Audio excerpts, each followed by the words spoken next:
We're live in Las Vegas. It's Alex Belfield talking to the biggest stars, and I have two of them not only in Vegas but in the world as well. Brad Oscar and Leigh Zimmerman. How are you? I'm fine, thank you. Well, hello. Now, hang on a minute. Are we stalking each other? Am I stalking you or are you stalking me? This is becoming too regular. Yes, exactly. Here we are again, the producers, only this time in Vegas, not at Theatre Royal Drury Lane. Yeah, and it's the Mel Brooks on speed version that you've just encountered.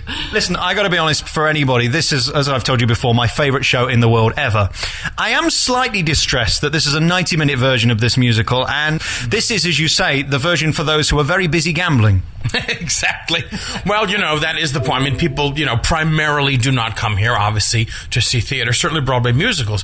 But the great thing about this town is that they do love their entertainment. So as a compromise, we do this 90-minute version. And I think if people don't know the show, they don't necessarily know that they're missing stuff. But if you do know the show, sure, my God, the show's so jam-packed.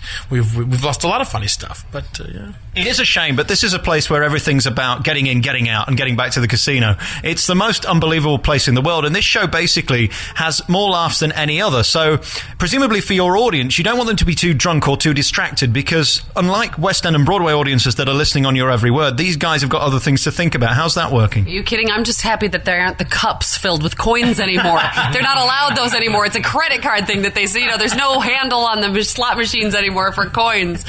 No, I think we're handling it well and they're handling it well. We still have really high energy, high impact performances and audience, that exchange that this show requires. And I think people are still here. They're well dressed. They're looking for a good time, but they also want to be in and out. And they have three other things that they probably want to see while they're here. They've probably seen Celine Dion or, the noise you hear in the background is David Hasselhoff next door, by the way. Exactly. Yes, probably with some Baywatch babes or something. I don't know.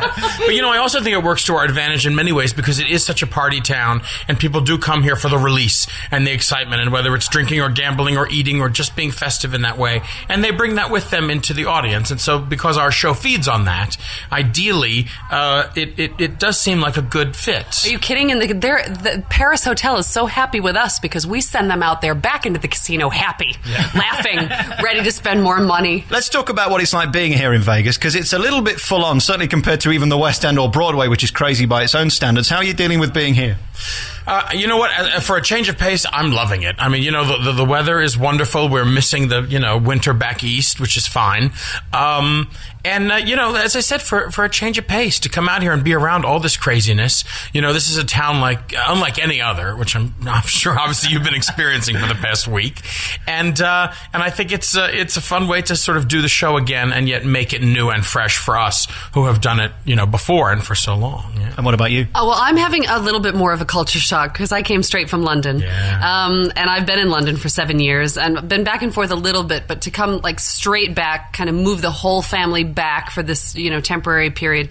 I've been putting my daughter into school. My husband and I have been settling in here into a house. We've been trying to feel what it's like, A, to be back in America, and B, to be in Las Vegas and be off of the Strip and realize that there's a life outside of the Strip, because anybody who really visits never leaves the Las Vegas Strip because there's so much to do, but there's a huge community out here and a lot of wonderful people and a lot of things to do. Well, I would say Vegas is created for people like me, the clinically obese that love to eat. I mean, you're so beautiful, thin and gorgeous. I mean, what happens with the buffets? Oh, my God. You know what? We're too close to California for me to ever fall off the wagon with the food. It's so California here. I mean, the beautiful women. And yes, I'll take that one. The buffet at the Paris is excellent. The Bellagio is wonderful. Still fond of Caesars.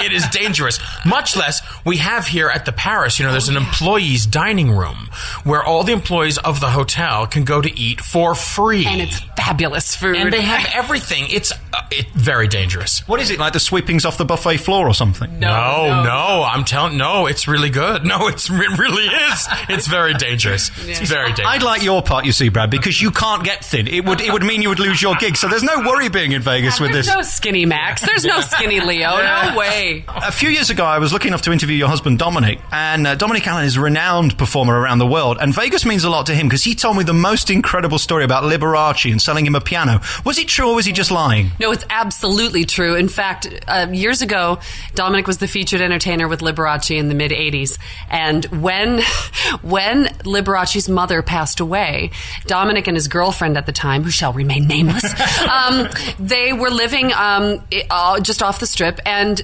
Liberace rang his doorbell one morning, as he many times did, wanted to come for breakfast, And then he sat down and he said, look, my mother's passed away. I don't know what to do with her townhouse, so I want to sell it to you.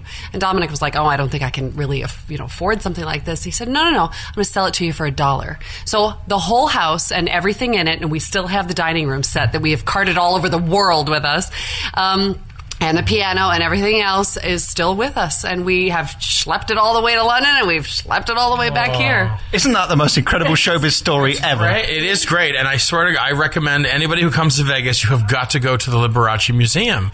Because this man was incredible. And such a performer. And in so many ways, he personifies what Vegas was and no longer is, really, in many ways. Well, I suppose he made David Hasselhoff's performance this evening look butch, didn't he, really?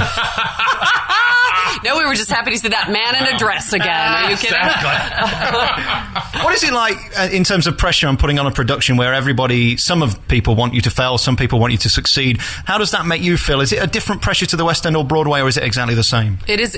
I believe it's a different pressure here because I think that they still haven't quite figured out the science of that Broadway thing on the Las Vegas Strip.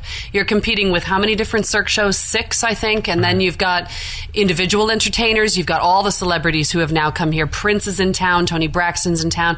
Tons and tons. Celine, Elton. Everybody's here. So if people come in and they want, to spend money on one or two big things, I don't know what they're going to choose. And I don't think the Vegas Strip has figured that out yet. But also, I think that, we're so used to, on Broadway and in the West End, yes, if people don't come and see the show, that's it. They need the money to keep the show going. Whereas here, we're under an umbrella, and we are an entertainment that also includes the restaurants and the gambling and whatever.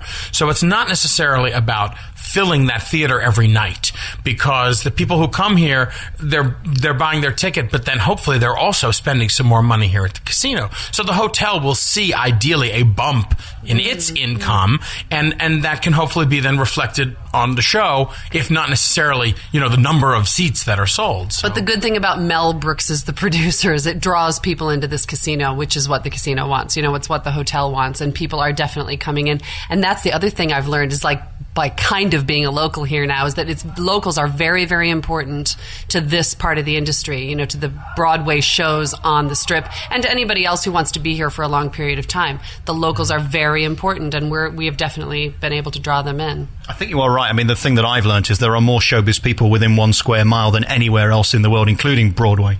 Yeah, it's amazing how many people, live and work here now. It's unreal, too, because all the entertainers have that old-style kind of camaraderie, and, if you go to see another entertainer, they always point you out that you're in the house, and everybody exchanges free tickets, and there's really a family, of entertainers. I'm telling you, I can't concentrate because David Hasselhoff, can you hear him? But the sad thing is he's screaming at the top of his voice, yet he refused to speak to me. How dare he? Wow. It's a kick to a man's ego, isn't it? Very finally, let's talk about other things on the Strip. Have you had any time to go and see anything else? Is there anything else that you've enjoyed? Yeah, I have actually. I visited Vegas several times over the years. So I'd seen a couple of the Cirque shows previously, which, are just gorgeous. They're breathtaking. They build these theaters for the show, and they sit down and they envision these crazy things, and then they make them happen. Yeah.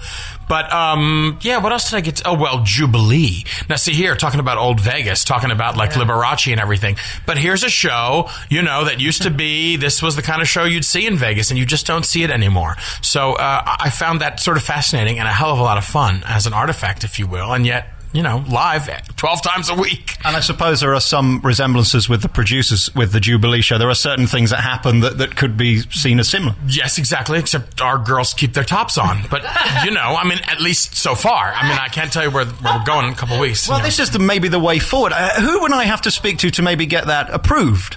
It wouldn't be me. It wouldn't be me. This could be a whole new Ulla, couldn't it? The naked Ulla. There's no way Ulla's flipping off that desk without some support. Exactly. Thank you. Brad Oscar and Leigh Zimmerman, thank you so much for your time. Thank you. Have fun. Yes.